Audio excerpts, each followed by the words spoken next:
গতকালকে ওদের পররাষ্ট্রমন্ত্রী বইলা দিল যে আমাদের এম্বাসিতে আক্রমণ মানে আমাদের ভূখণ্ডে আক্রমণ। এই আক্রমণ ভারত যদি আক্রমণ করে, কারা আক্রমণ করে? আপনারা আমার করবে না। ভারত আক্রমণ করে সরাসরি সেনা ক্যাম্পে, মরবে কারা? সেনাবাহিনী।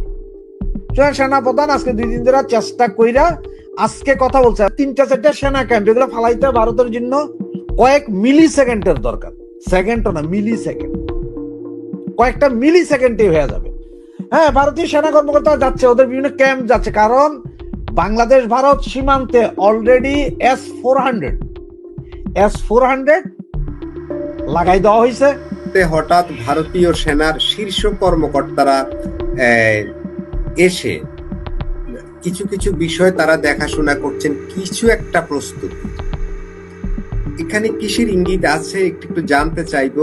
আরো একটা কথা হচ্ছে, তারা এর মধ্যে বাংলাদেশ সীমান্তের কাছে 3টা সেনা ঘাঁটি তৈরি করেছে এবং আরো একটা এখন করছে মিজোরামে, এই নতুন করে মোট 4টা হচ্ছে।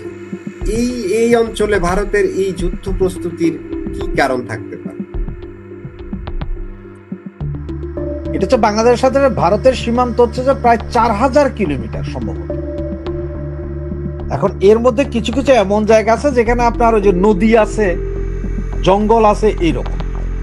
এতদিন ধরে লাগে নাই, এতদিন ভারতের প্রয়োজন হয় নাই, কারণ হচ্ছে ভারত চিন্তা করছে যে বাংলাদেশে মৌলবাদীদের ওইরকম উত্থান তো হয়নি।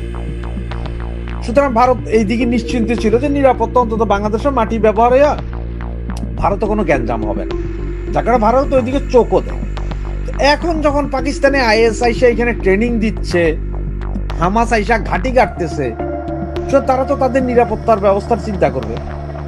এখন ঘটনা হিসেবে অনেকে মনে করে যে কি ভাই, ভারতের এখন হয়তো কি হবে জানেন, যে আপনার হয়তো 20 মিলিয়ন 30 মিলিয়ন ডলার বছরে অতিরিক্ত ব্যয় হবে এইখানে সৈন্য সমাবেশ করা, যে সৈন্যগুলো আছে, ক্যাম্পগুলো আছে, এগুলোর রক্ষণাবেক্ষণ সবকিছু মিলে।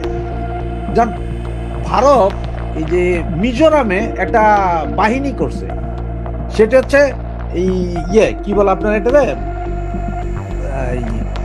আরে যে মুজাহের না কি বাহিনী আর কি, মানে যে অনেক মুসলমান যেমন যে পাকিস্তানে চলে গেছিল না, ভারত পাকিস্তান যখন ভাগ হয়েছিল পাকিস্তানে, এদের কি মুজাহিরিন না কি বলে, মানে বেঈমান, মুসলমানদের মধ্যে বেঈমান, এগুলার যে একটা বাহিনী করছে যে এগুলার ঠেকা। আর ভারতের 7 সিস্টার তারা রক্ষা করার জন্য তাদের সেনাবাহিনী ওখানে বর্ডারে দিতে হবে, কারণ বর্ডার তারা আপনারা আগের মতো খুলবে।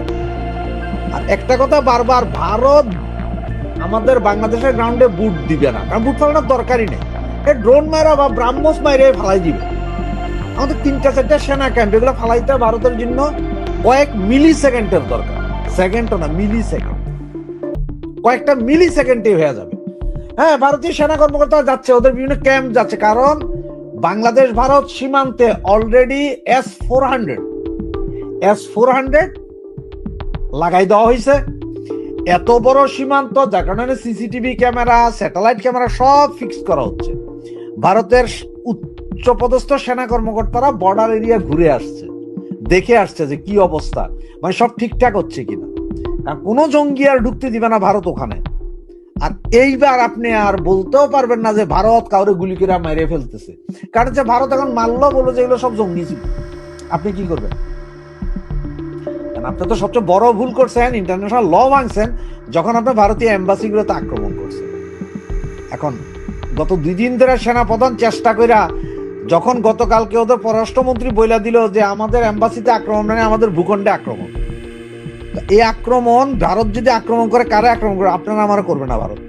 ভারত আক্রমণ করে সরাসরি সেনা ক্যাম্পে, মরবে কারা? সেনাবাহিনী। সেনা প্রধান আজকে 2 দিন ধরে চেষ্টা কইরা আজকে কথা বলছে। এবং আপনি যদি এই মুহূর্তে খবর নেন, ঢাকা, চট্টগ্রাম, রাজশাহী, খুলনা, যেখানে যেখানে ভারতের ভিসা সেন্টার বা আছে, সব জায়গার সামনে অলরেডি সেনা মোতায়েন হয়ে গেছে, সেনাবাহিনী কন্ট্রোল দিচ্ছে, নিরাপত্তা। এটা হচ্ছে ডরে, এটা হচ্ছে ভয়ে। সেনাবাহিনী আজকে যে গার্ডস দেখাইছে, এইটা দেখে এখন দেখেন, এত ভয় পাইলে আমরা ওদের সাথে যুদ্ধ করব কিভাবে? রাশেদ হায়দার ভাই, আপনি এই ধরনের কথা কেন বলছেন? না না, আমরা তো মুখে মুখে যুদ্ধ করতেছি রে ভাই, আমরা যুদ্ধ তো করতেছি মুখে মুখে, বুঝেন নাই? আমরা মুখে মুখে যুদ্ধ করতেছি। ওই যে দেখেন, আপনি যেহেতু বিয়ে করছেন, আপনার একটা কথা কই, ওই যে বাচ্চা, আপনার বাচ্চা যখন হইছে, আপনার ভাবি নির্ঘাত বলছে না যে এই বাচ্চা আস্তে আস্তে বড় হইতেছে, ওই কামড় দেয়, দুধের মধ্যে কামড় দেয়, কারণ হচ্ছে বাচ্চাদের 6 মাস পরে দাঁত শিরশির করে, দাঁত উঠার আগে তখন ওরা মায়ের বোটায় কামড় দেয়, মানে ইয়ে করা, দাঁত শিরশির করে যে। আর শুয়োর যখন দাঁত উঠে, শুয়োরের বাচ্চার দাঁত উঠলে আগে যে বাপের পাছায় কামড় দেয়, দেখে দাঁত শক্ত ছিল। মৌলবাদীরা হচ্ছে যে এরা খাইবো ভারতের, করবো ভারতের, সবকিছু ভারতের, কিন্তু দেখাইবে যে আমরা ভারত বিদ্বেষী। এরা সুদ খাইবো, ঘুষ খাইবো, এরা মসজিদের ভিতরে নিয়ে বলৎকার করব, কিন্তু কোকা কোলা খাইবো না, ওইটা হারাম। এই হচ্ছে যে বাংলাদেশের মৌলবাদীদের অবস্থা। তোরা মুখে খালি ভারত আক্রমণ, ভারত, আরে বাবা ভারত আক্রমণ করস কেন? একবার কইরা দে, তোরা 2-4-10টা পারমাণবিক বোমা মাইরা দে, তারপরে না দেখ। তো ভারত তো চুপচাপ, ভারত চুপচাপ, ভারত শুধু দেখতেছে। ভারত চাইতেছে যে তোমরা বাবারা কিছু একটা করো, কারণ হেও ইন্টারন্যাশনালি দেখাইতে হবে না যে এই দেশ এইটা করছে, আমরা মারছি। এটা তো ভালো হইছে, এম্বাসি আক্রমণটা খুব ভালো হইছে। আজকে দেখেন, আপনারা একটা কথা মনে করেন, এই যে 24 জুলাই আগস্টের যে আন্দোলন, 5ই আগস্ট, আজকে কয়জন সেনাবাহিনী ছিল? কয়জন সেনাবাহিনী থাকলে কি সেদিন সংসদ ভবনে ঢুকার কারো সাহস হইতো? গণভবনে ঢুকার কারো সাহস হইতো? আজকে পারলো না কেন? আজকে তো ওই দিনের চেয়ে বেশি মানুষ ছিল, জানা যায়। সেনাবাহিনীর 100 অফিসারে ঠেকাই দিল, সেদিন ঠেকাইল না কেন? সেনাবাহিনী এখন যখন চাপে পড়ছে, এখন যখন দেখছে যে না রে বাবা, ইন্ডিয়া তো মনে মারবই আম করে, আর মারলে তো শালার এই বঙ্গু মুসলমান যেগুলো আছে, এরা তো সব তখন ঘরের দরজা বন্ধ করে গেছে, আল্লাহ বাঁচাও, আল্লাহ বাঁচাও, তো মরতে তুইব আম করে, বা তার চেয়ে এখন একটু। রাশেদ হায়দার ভাই প্রসঙ্গে একটু বলি, এনসিপি নেতা নাসির উদ্দিন পাটোয়ারি আজকে একটা বিবৃতি দিয়েছেন, যে এটা গতকালকেই দিয়েছেন, কোন ইয়েতে এম্বাসিতে যেন কেউ হামলা না করে এবং অতিরঞ্জিত কেউ যেন কিছু না করে, এটা বুমেরাং হয়ে ফিরে আসতে পারে, যাতে কাউকে আমাদের উপরে হামলা করার জন্য যেন বৈধতা না দেয়। মানে ওই যে এম্বাসি আক্রমণ, এগুলা করতে গেলে ভারত হয়তো আমাদেরকে আক্রমণ করে বসতে পারে, এই আইডিয়া থেকেই মনে হয় নাসির উদ্দিন পাটোয়ারি এই কথাটা বলেছেন। আমি একটা ফটোকার্ড দেখেছি কালের কণ্ঠে।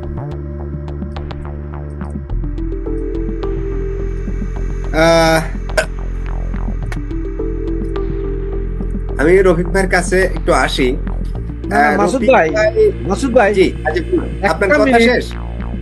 একটা মিনিট। এখানে ধরেন শামীম খান BNN নামে এক ভদ্রলোক লিখছেন আমারে, যে হায়দার তুই মরলে জানাজা দেওয়ার লোক থাকবে না। এখন আমি এই ফকিন্নির পুত্রে বলতে চাই, যাহারে ফকিন্নির পুত্র, আমি মরলে জানাজা দেওয়ার মতন লোক যে কত শত থাকবে, এটা তোর বাপ বা মা মরলেও থাকবে না। কারণ আমি এখন যেই দেশে আছি, এই দেশে মারা গেলে তোর মতন কুলাঙ্গার আইতে পারবি না, এটা ঠিক, কারণ ওই হেডাম তোর নাই। এইখানে আমার জানাজা দেওয়ার লোক থাকবে, ওই জিনিস নিয়ে তুমি চিন্তা করিও না, কুলাঙ্গার। জি, রাশেদ হায়দার ভাই, আমরা বাক স্বাধীনতায় বিশ্বাসী, যে যেভাবে পারে তারা কমেন্ট করুক। সবাই তো আর সমালোচনা করে না, কেউ তো, অনেকেই তো আপনাকে খুবই পছন্দ করে, হয়তো কারো কারো পছন্দ নাও হতে পারে। আরেকজন লিখতেছে যে সবাই আপনাকে পছন্দ করবে এমন তো হতে পারে না। আরেকজন লিখতেছে ভাই সাহস থাকলে সামনে আয়। আরে আমি তোর সামনে যাবো কেন? তুই আসটা, তুই আমার সামনে আয়। আমার সাহসের দরকার না, ওর যদি হেডাম থাকে, গার্ডসের পয়সা থাকে, সে সামনে আসো। জি, রাশেদ হায়দার ভাই, আজকে এই যে 2 ঘন্টা আগে প্রথম আলোতে একটা খবর আসছে, সেটা হচ্ছে বিএনপির নেতা মির্জা আব্বাস সাহেব বলেছেন, সেটা তারেক রহমানের ফেরার ঘোষণার পরপরই একের পর এক সহিংস ঘটনা ইঙ্গিতবাহী।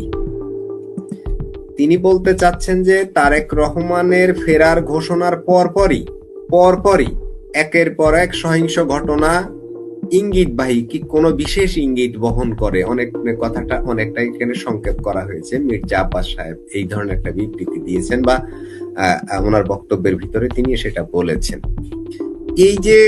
এই যে কথাটা বলেছেন তিনি, তার এই বক্তব্যটাকে আপনি কিভাবে বিশ্লেষণ করবেন? আপনি মিউট আছেন ভাই। মাসুদ ভাই, উনি কথাটা খারাপ বলেনি, উনি কথাটা সত্য বলছে। একটা জিনিস দেখেন, আপনি একটু চিন্তা করেন, বিএনপি যদি ক্ষমতায় যায়, বিএনপি ক্ষমতায় গেলে আপনার একটা কথা মনে আছে কিনা দেখেন, ওই যে বাংলা ভাইয়ের কথা মনে আছে? বাংলা ভাই উঠছিল এক সময় খুলনা অঞ্চলে, এই মৌলবাদীদের সেই হুঙ্কার, সেই আপনার রাজশাহীতে, হ্যাঁ, সে 500 কতটা থানা এবং কোর্টে একযোগে বোমা হামলা, এগুলো সব কিন্তু বিএনপি যদিও প্রথমে বাহাবা দিলেও বা অস্বীকার করলেও পরে কিন্তু এগুলোকে ঠেকাইতে বাধ্য হয়েছে ইন্টারন্যাশনাল বিভিন্ন চাপ, দেশের ভিতরে চাপের কারণ। এখন এই যে সময়ে তো সে বাংলা ভাইয়ের ফাঁসি হয়েছে, ফাঁসি হয়েছে এবং তার সাথে ভাই আপনারা ওইটাই বলতেছি যে ইন্টারন্যাশনাল বিভিন্ন চাপে এবং দেশের ভিতরে চাপের কারণে বিএনপি এটাকে প্রতিহত করতে হয়েছে। মৌলবাদীরা জানে যে এখন তাদের যে আস্ফলন, তারেক যদি আইসা যায়, ইলেকশন যদি হয়ে যায়, ক্ষমতায় যদি তারেক যায়, তাহলে এখন তারেক যতই চুপচাপ থাকুক, বিএনপি যতই ভালো ভালো কথা বলুক, মৌলবাদীদের ভয় করুক, এটা কিন্তু ইলেকশন করে ক্ষমতায় আসার 3 মাসের মাথায় মৌলবাদীদের পাশার সামনা থাকবে।